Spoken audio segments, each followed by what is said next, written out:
Let's look at business resilience, my good friends.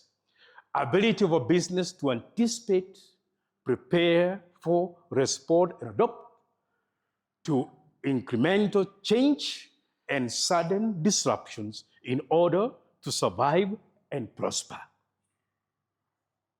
Quite a mouthful, but what are the key things we have here? We need to anticipate, prepare for, and respond to those incremental changes, to those disruptions that sometimes don't give us a warning, so that we are able to survive, so that we are able to prosper. And there are so many, if I ask you, that may have happened even in your life or you're seeing happening to other people's life. We want to see, why is it important? Because we want to move from just in time to just in case. Prepare just in case. And it will involve what? Integrating risk management into our culture, right? Business has a culture, okay? The culture of the way we do things and what we believe in, the values that we have. Leveraging technology, establishing proactive, continuous planning. That's what we want to do, ladies and gentlemen. I needed to do that so that I can dispense with definitions, right? So that now we can go down into what it involves. What does it involve? Hindsight, learning from your past experiences, successes, failures. Because there's plenty of knowledge that resides in you from the time you started and before your business and now. In fact, I like saying you are like a walking book. It's not in a library, but you have this past experience useful for yourself and also for people who come after you. What have we learned from past experiences? It involves thinking about foresight, anticipating future risks. What can go wrong? What can go wrong? I know it's easy to say anything can go wrong. Yeah. Break it down. What exactly can go wrong?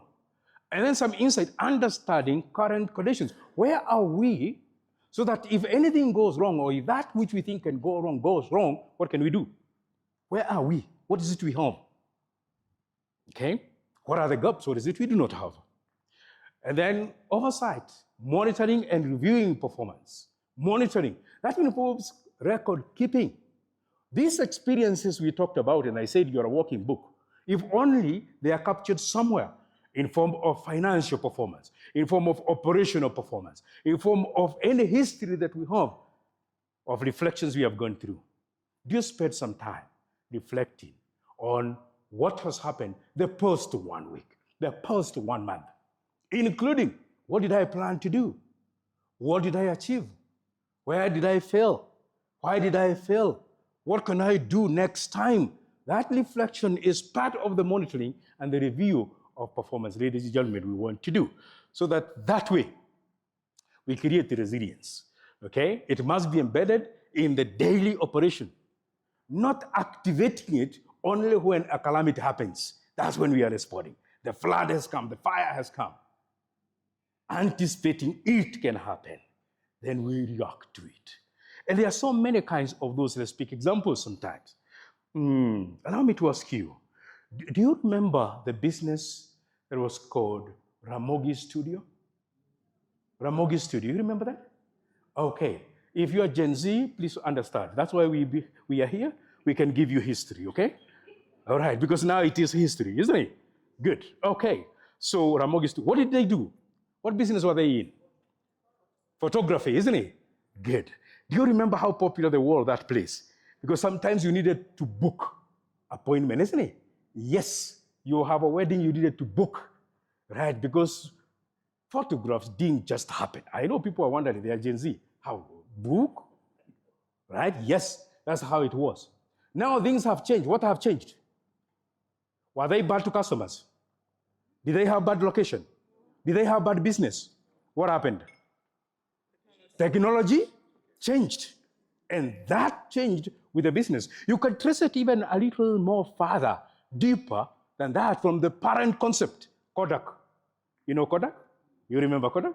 Where are they now? Where are they now? Dead, finished, kaput. Why? By the way, you may want to know, Kodak was good at one point in responding to technological change.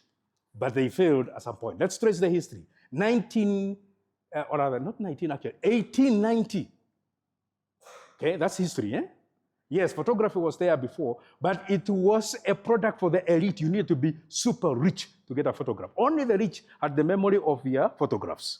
Yes, because you needed to go to a person called professional photographer. And easy. Those ones were, top business. And they had specific location where you had to go to get your photo, not everywhere. And there was also something else. You see, processing then required a lot of use of chemicals, and not everybody could handle them.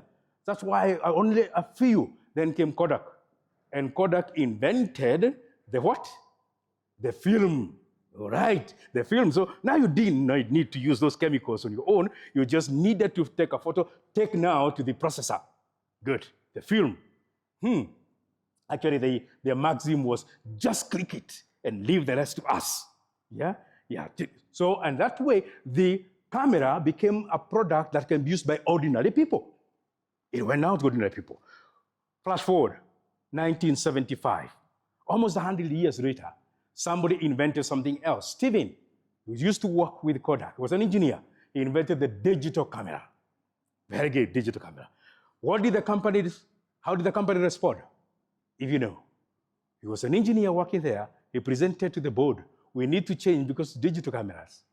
And they said, no, if we do, we are going to disrupt our business and we'll be out of business. We will not do that. They forgot somebody else can do it. Sony came, Ericsson, and so on and so forth. 2012, Kodak had no choice but to apply for bankruptcy. Kaput, gone. Because they didn't respond on time and they didn't respond in the right way.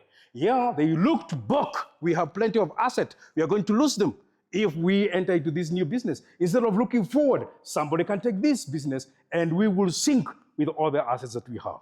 My good friends, we need to think about when to do change before change would change us.